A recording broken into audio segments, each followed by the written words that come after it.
Good morning everyone. तो algebraic structure में हम लोगों ने ग्रुपॉइड ले लिया। ग्रुपॉइड के बाद फिर उसमें एक प्रॉपर्टी और ऐड हुई थी। बताओगे बेटा कौन सी ऐड हुई थी? Associative law. एसोसिएटिव लॉ के होल्ड होते ही वो अलजेब्रिक सिस्टम या स्ट्रक्चर हमारा क्या बन गया था? Semi group. अब आज हम लोग लेने जा रहे हैं मोनोएड।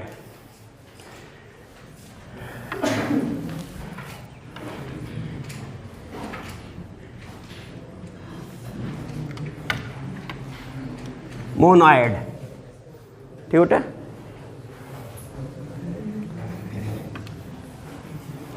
ए सिस्टम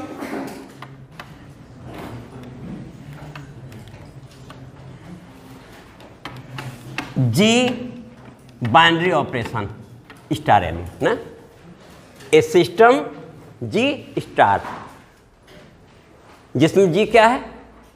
नॉन एम्प्टी सेट है। और ये क्या है? तो यहां लिख देते हैं with non empty set G and binary operation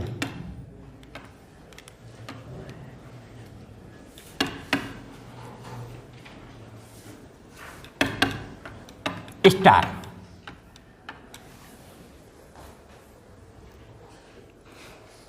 is said to form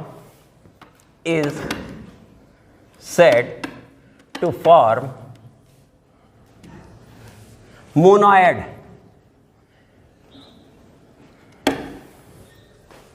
if number 1 closure property,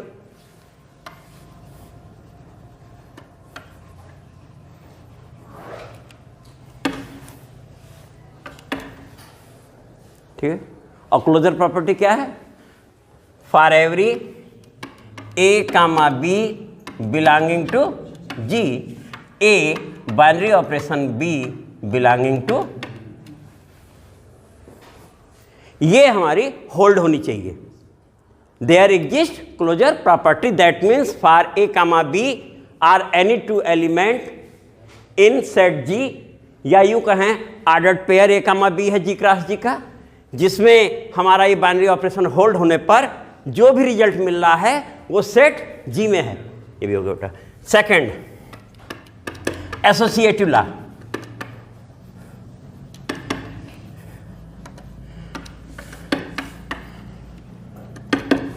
associative law, ठीक बेटा ना।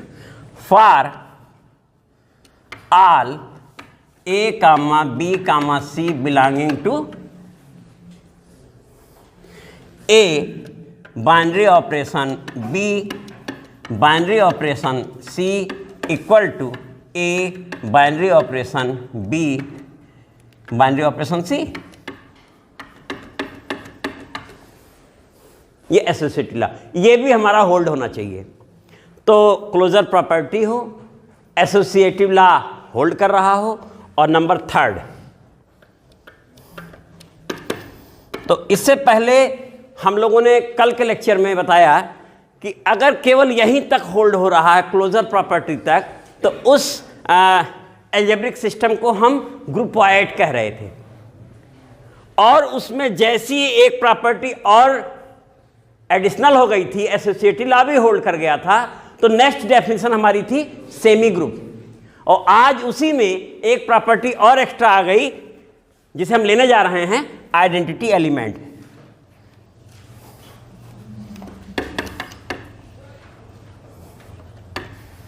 यानी एग्जिस्टेंस ऑफ आइडेंटिटी एलिमेंट, ये भी कह सकते हैं। हाँ, लिख दिया जाए बेटा, existence of identity element. Existence of identity element,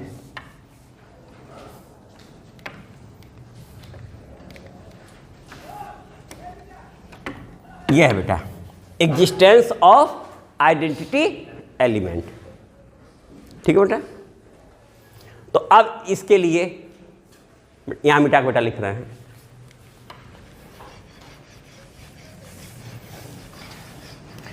identity element के बारे में बताया गया है बेटा कि आइडेंटिटी एलिमेंट का अगर हम एप्लीकेशन किसी एलिमेंट में करते हैं तो वही एलिमेंट हमें फिर मिल जाता है ना। तो ऐसा एलिमेंट जिसके ऑपरेशन से दिए गए एलिमेंट में कोई चेंजिंग नहीं हो रही, वो एज सच है, तो वह एलिमेंट क्या कहलाता है। तो यहां से हमने लिया ये आइडेंटिटी एलिमेंट में late E belonging to G be an identity element.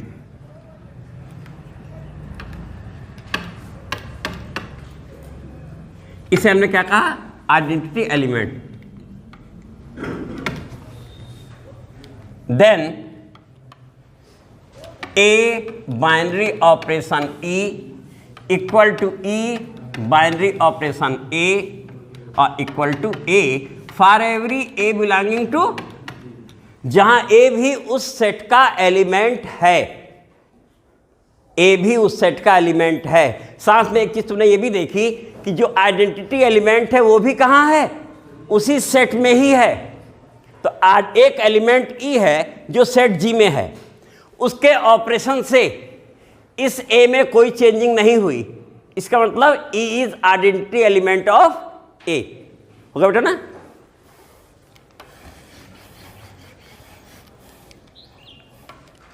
Where E is identity element of A होगा बेटा ना। इस A के लिए वो क्या है, विद रिस्पेक्ट टू, वो भी किसके रिस्पेक्ट में बेटा, ऑफ ए, हाँ, in G with respect to binary operation, इसके रिस्पेक्ट में बेटा, और वो भी किसमें है, सेट जी में है। लैंग्वेज क्लियर होगा बेटा। देखो where E is identity element of A in set with respect to, तो एडिशन कहेंगे तो एडिशन के रिस्पेक्ट में, और मल्टीप्लिकेशन कहेंगे तो मल्टीप्लिकेशन के रिस्पेक्ट में। सेंस क्लियर हो गया। तो ये हमारी डेफिनेशन हो गई मोनोइड की। अगर इतनी कंडीशंस होल्ड हो रही हैं, क्लोजर प्रॉपर्टी है, एसोसिएटिव लॉ है और आइडेंटिटी एलिमेंट एग्जिस्ट कर रहा है, तो ऐसी स्थिति में हमारा जो अलजेब्रिक सिस्टम है या अलजेब्रिक स्ट्रक्चर है वो मोनोइड है in group G with respect to binary operation, ये भी कह सकते हैं बेटा। तो इस पे एग्जाम्पल ले लिया जाए।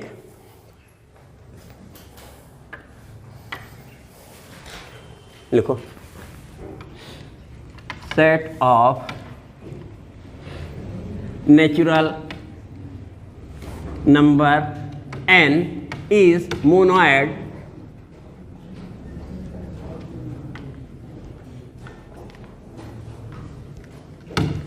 with respect to multiplication, with respect to binary operation. Multiplication बोल दिया जाए, लेकिन केवल मल्टीप्लिकेशन नहीं लिखा रहेगा, with respect to binary operation multiplication.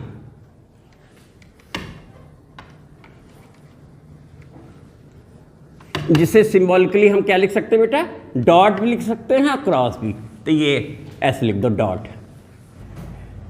इसी को ये भी कह सकते थे, that is N dot is, ये भी तो क्वेश्चन ऐसे भी लिख सकता था, prove N dot is monoid. इतने में भी क्वेश्चन बोला जा सकता था, उतनी लंबी लैंग्वेज में भी बोला जा सकता था, अलजेब्रिक सिस्टम लिख करके भी बोला जा सकता था। होगा बेटा ना। इसका प्रूफ लिया जाए।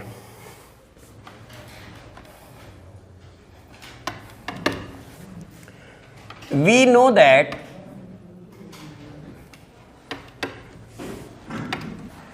that multiplication of two natural number is a natural number.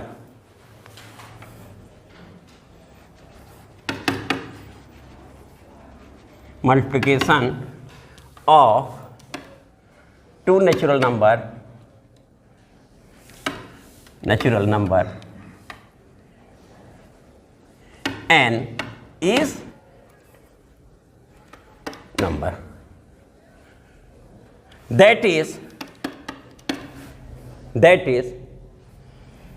a into b belonging to n for every a comma b belonging to, क्या बेटा, अगर a और b दो एलिमेंट हैं, नेचुरल नंबर हैं, तो उनका प्रोडक्ट भी, इसका मतलब हमारी क्लोजर प्रॉपर्टी, ठीक है ना। तो 10 binary operation is closed in set G, ठीक है ना, या क्लोजर प्रॉपर्टी एग्जिस्ट, ये भी कह सकते हैं। 10 बाइनरी ऑपरेशन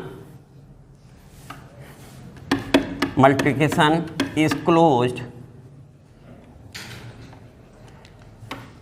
इन n, इसके अंदर n में बाइनरी ऑपरेशन इन मल्टीप्लिकेशन क्या है, क्लोजर है। पहली प्रॉपर्टी एग्जिस्ट कर गई बेटा। अब दूसरी एसोसिएटिव के लिए केवल लिख देना है, तो पहला हो गया। सेकंड है the associative law of multiplication holds in natural number, hold in natural number होता है ना बेटा, तो लिख जाओ the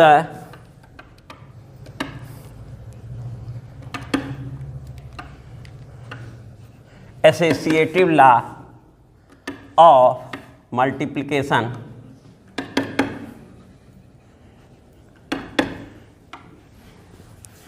we hold in product of natural number या in multiplication of natural number।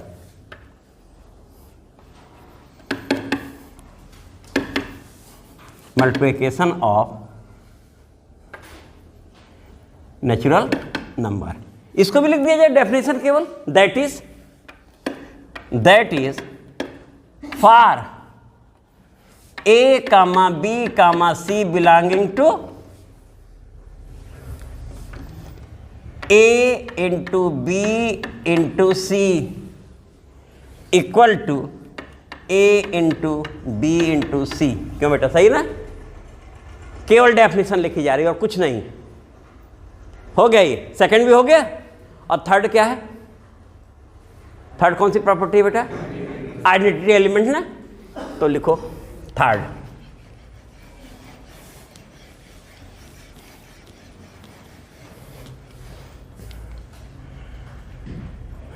हम लोग ले रहे हैं there exist one belonging to N. बोलो बेटा, वन होता है कि नहीं एन में, वन एन, वन से शुरू ही होता है, पहला एलिमेंट होता है। There exist one belonging to N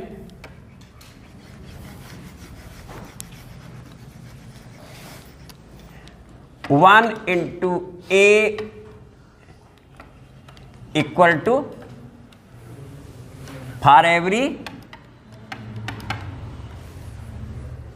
हो रहा है बेटा ना, there exist one belonging to N one into a equal to for every a belonging to, this one is identity element for natural number. हो रहा है बेटा ना, thus 1 is identity element, 1 is identity element for multiplication ना बेटा, for multiplication, for multiplication in natural number. तीनों property हमारी hold कर गई बेटा ना। सबसे पहले क्लोजर प्रॉपर्टी भी आ गई, जिसमें हमने कहा कि product of two natural number is natural number. Number 2 पे एसोसिएटिव लॉ होल्ड करता है, क्योंकि नंबर सिस्टम तुमने इससे पहले बचपन की क्लासों में भी पढ़ रखा है, वहीं से बताया गया, लॉ वहीं सिखाने शुरू हो गए थे तुम्हें, commutative law, associative law, distributive law, इसके बारे में वहाँ सिखाना शुरू हो गया था, है ना, जैसे कॉम्प्लेक्स नंबर पढ़ाते समय बोला गया था। तो तो यहां पर वो लॉ होल्ड करता है किसमें, नेचुरल नंबर में। और अगला हमने लिया आइडेंटिटी एलिमेंट, जिसके बारे में कहा गया था कि उसके प्रोडक्ट से हमारा नंबर चेंज नहीं होता है। तो 1 एक एलिमेंट है जो नेचुरल नंबर का है, और उसका प्रोडक्ट उसके अदर किसी भी एलिमेंट में अगर हम कर रहे हैं तो उसमें कोई चेंजिंग नहीं हो रही है। That means 1 is identity element for multiplication in natural number.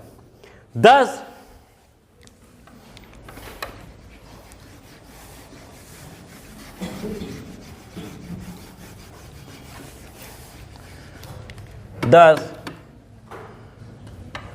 system n dot is monoid।